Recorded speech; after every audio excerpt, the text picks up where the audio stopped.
L'accueil a été plus que chaleureux. Vladimir Poutine, qui a la vilaine habitude de faire attendre ses invités, cette fois est arrivé à l'avance. Des scènes de courtoisie typiquement russes, Kim Jong-un a été reçu au champagne et au caviar. Puis le leader nord-coréen a remercié son hôte en lui offrant un immense sabre et a chuchoté qu'il fut une époque où c'était l'arme de choix. La question nucléaire aura évidemment été au cœur de ce premier tête-à-tête. 2 heures à huis clos avec interprète.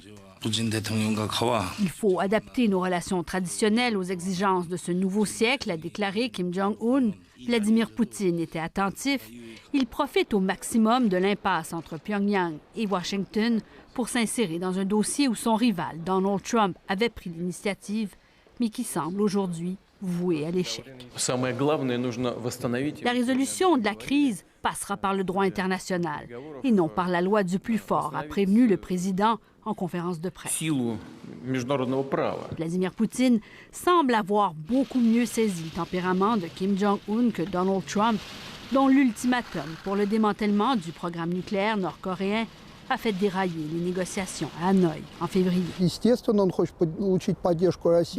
Kim est venu chercher l'appui de la Russie pour faire contrepoids à la position américaine, dit cet expert, et il a bien joué ses cartes. Vladimir Poutine s'est engagé à servir d'interlocuteur pour expliquer à Washington les attentes de la Corée du Nord.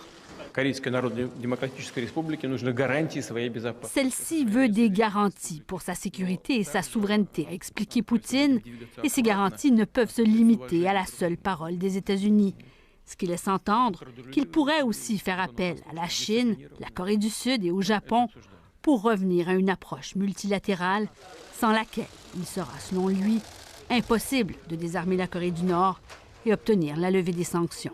Ce premier sommet aura été un succès non pas pour sa substance, mais son symbole.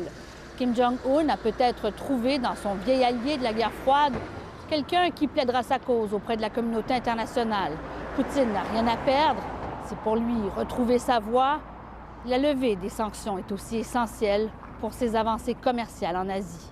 Ici Tamara Alteresco, Radio-Canada, Moscou.